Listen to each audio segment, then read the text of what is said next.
Bon, bah écoutez, désolé. Voilà, désolé. Alors, non, non, alors on va revenir au sérieux. C'était pas un mauvais match au vu de la deuxième mi-temps. Ah, c'est un peu comme les Avengers. Au début, ça se passe un peu tranquille, il se passe pas grand chose. Et après, il y a Thanos qui arrive, et là, c'est le bordel. C'est un peu pareil. Ce qui s'est passé, donc on va revenir bien évidemment sur ce match. On va débriefer bien sûr le match entre Bordeaux et Marseille. 0-0. On va revenir d'ailleurs sur les cartons rouges, enfin, sur le possible carton jaune qui a reçu sur Adli. Justement, y avait-il carton rouge, y avait-il carton rouge. On va revenir bien sûr là-dessus.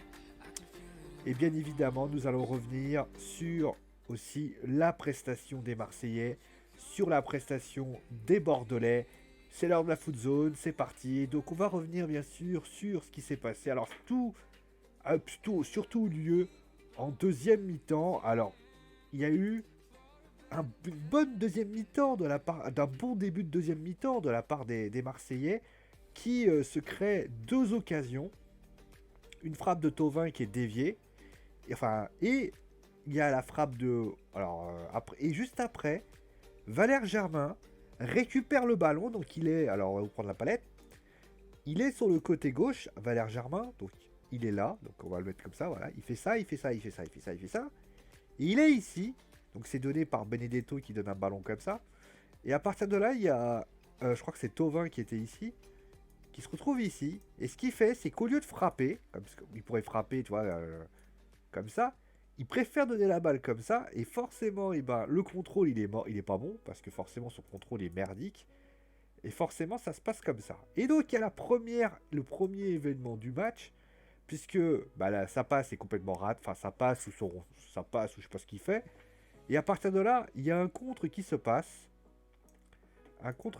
sur Rémi Houdin, qui donc récupère le ballon, et Rémi Houdin, en fait, ce qu'il va faire, c'est qu'il va venir ici, donc il part, il part, il part, il part, il part. Et Balerdi, donc qui est ici, donc essaie de revenir, et il fait une faute sur, Rémi Houdin. Alors, y avait-il expulsion? On va prendre la règle telle qu'elle est. C'est une annulation manifeste d'action de but parce que, pour vous expliquer, il n'y avait plus personne derrière. Faut l'imaginer que Camara était plus là, que Nagatomo n'était plus là, que Paul Lirola était plus là. Donc à partir de ce moment-là, l'OM se retrouvait avec juste Balerdi et Mandanda. Comme il a annulé l'action, forcément l'arbitre était obligé de mettre le carton rouge. Maintenant, il faut comprendre une chose, c'est pourquoi Balerdi, dans sa grande mansuétude, décide de faire cette faute. Moi, j'ai pas compris. En fait, ce qui se passe, c'est qu'on va reprendre directement l'action. Donc, il y a l'action qui se déroule. Vous avez donc Houdin qui court comme ça. Il y a, en fait, Balerdi qui est légèrement en retard. Mais si on regarde bien, en fait, au moment où il fait la faute, il est là, en fait. Il est là, Rémi Houdin. Est-ce que à un moment donné, il aurait pas pu... En fait, durant on va dire, c'est comme s'il y avait eu un manque de sérénité, alors qu'il reste quand même cette grosse surface, où tu peux imaginer quand même que si tu es un joueur quand même assez intéressant, et c'est Balerdi quand même, c'est quand même un mec qui quand même, Dortmund croit beaucoup en lui, il aurait fait comme ça, il aurait pu essayer d'accompagner pour essayer de l'emmener dans cette position-là, tu vois, ici à peu près là, tu vois, pour l'empêcher de gagner. Donc même si on peut toujours discuter, est-ce qu'il y avait carton rouge, pas carton rouge, bon pour moi il y a carton rouge au vu de la règle que je vous ai énoncée. Mais moi de mon point de vue, je pars du principe que ça c'est pas bon. Ça c'est la première chose. La deuxième chose qu'il y a lieu, bien sûr, c'est le carton rouge sur de Benedetto, qui est pour moi sans équivoque. Sans équivoque parce que pour la simple et bonne raison que Benedetto n'a pas à faire ce geste. On va dire, encore une fois, on va reprendre la palette parce que déjà le geste il est pas beau, c'est un mauvais geste, c'est un geste d'humeur. Et j'ai eu même l'impression d'ailleurs que Benedetto, on est ici, et là il fait un tacle, sans maîtrise, sans rien. Forcément il y a carton rouge. Alors pourquoi clairement il fait ce geste? Alors il y a de la frustration, bien évidemment. Il y a une grosse frustration de la part de l'Argentin, mais à un moment donné, pour moi, il doit se dire dans sa tête qu'il y a déjà un exclu de la part de l'OM, que l'OM, dans le fond, ne fait pas un mauvais match, est en train de revenir progressivement. Ils auront besoin de lui. Alors, ce qu'il fait là, c'est soit il pense à sa gueule, il est frustré, il pense pas à l'OM à ce moment-là, ce qui peut être une explication. La deuxième explication pour moi, c'est que tout simplement, ben, c'est un joueur, c'est qu'il fait, il essaie de faire un truc, il se loupe complètement. Moi, je pense à la première. Il pense à sa gueule et à ce moment-là, il fait une erreur. Voilà. Malgré tout, alors il y a une troisième action dont on va parler tout de suite, c'est l'action de Yassine Adli. Donc nous sommes ici, à peu près là, tu vois. Et là, bon, je vais vous le faire, mais il fait un tacle où, où clairement c'est pas beau. Maintenant, il fait une semelle en fait. Et en fait, ce qui se passe, c'est que, alors, est-ce que il méritait un carton rouge? Franchement, à vitesse réelle, je me suis dit c'est carton rouge. Après, quand tu regardes bien, c'est vrai qu'il joue le ballon. Mais dans les faits, j'ai envie de te dire, s'il y avait eu carton rouge, ça m'aurait pas dérangé en fait. Ça m'aurait pas dérangé parce que c'est sur la semelle déjà, il fait une semelle. On va dire qu'elle est pas belle, mais elle est carton rouge orangé. Parce qu'il y va trop vite, il se maîtrise, il va récupérer, le ballon est plus là. Donc moi j'estime que carton rouge ça aurait pu justifier. Surtout que l'arbitre met 2 rouges à la suite. Donc à partir du moment où il met 2 rouges, il peut se dire dans sa tête, l'arbitre, j'ai déjà mis 2 rouges, est-ce qu'il ne faudrait pas que j'arbitre? Pas forcément en compensation parce que cette phrase veut rien dire, mais qu'ils se disent voilà, moi j'ai expulsé un joueur J'aurais pu être indulgent pour Balerdi.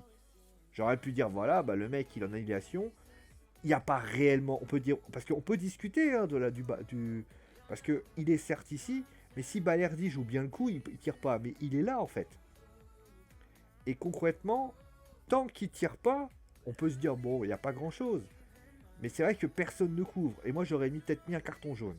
Donc c'est très discutable, concrètement. Mais comme il arbitre, on va dire, moi j'aurais mis un carton rouge. Voilà, j'aurais mis un carton rouge. Mais après, ça se discute. Voilà, clairement. Mais c'est très compliqué. Bordeaux va continuer à pousser avec une tête de Depréville qui passe au-dessus. Et puis finalement, Atem Ben Arfa va frapper. Et finalement, il va se passer que Bordeaux, au fil des minutes, va commencer à s'effilocher pour finalement avoir un score de 0-0. On va commencer tout de suite avec Bordeaux. Donc, Bordeaux... Alors, moi, je vais être honnête avec vous. Bordeaux a... Alors, on peut toujours discuter. C'est la première fois que je fais un match de Bordeaux, concrètement. On sait que Bordeaux, cette saison, et même dans les prochaines saisons, ça sera sans doute une équipe. Il ne faudra pas espérer grand-chose de cette équipe bordelaise, dans le sens où cette équipe, elle est moyenne. Elle fait un recrutement sans clinquant. Aujourd'hui, c'est très compliqué, on sait bien sûr tout ça. Mais il y avait, quand l'équipe, elle était à 11 contre 11, je ne parle pas de la première mi-temps, qui pour moi est catastrophique des deux côtés, mais tu sens que l'équipe quand même qui est en manque de confiance, c'est Marseille. Et concrètement, Bordeaux aurait pu réussir quelque chose.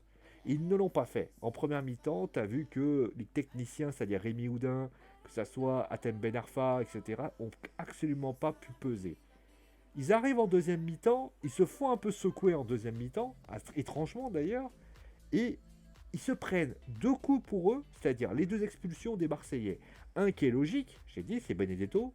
Le deuxième, c'est bien évidemment l'état d'esprit qui, pour ainsi dire, est important.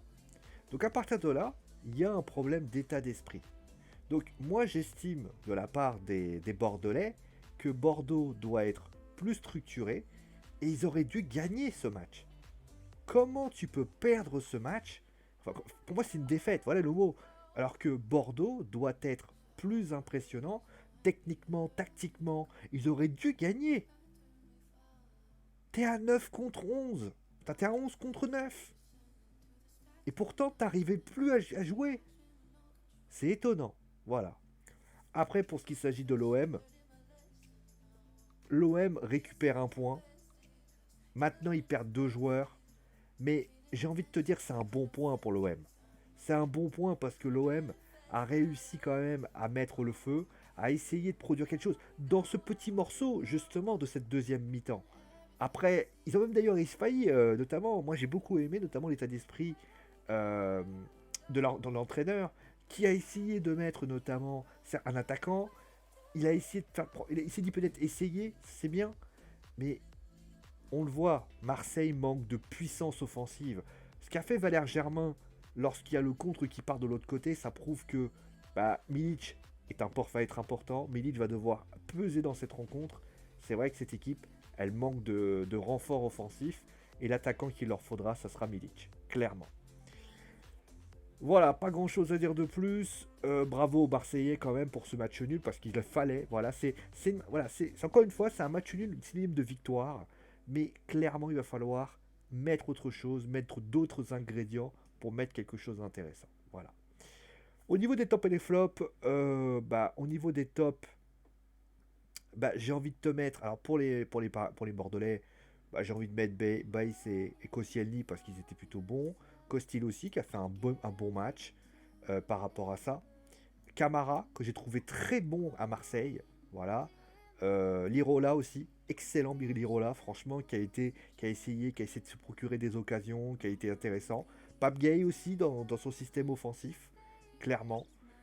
Et puis dans les flops, on va commencer tout de suite avec bien évidemment Kwang Young-ji, Houdin qui provoque le penalty mais qui fait pas grand chose non plus.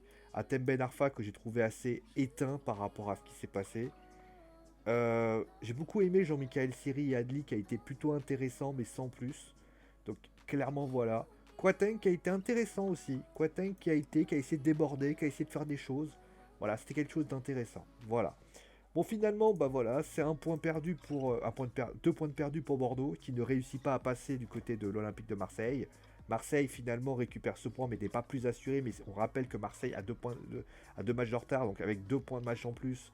Marseille peut se retrouver avec 30 points. C'est une idée, voilà, avec 40 points, 41 points, pardon. Ça peut être une idée, voilà, de pouvoir relancer tout ça. En tout cas, on va voir ce qui va se passer. Bien sûr, la Ligue 1, on la met au sommeil dorénavant. Ça sera lors de la Ligue des Champions cette semaine. 2 matchs qui vous seront proposés, avec bien sûr un retour en week-end. Merci à vous d'avoir suivi l'émission, portez-vous bien et ciao les amis.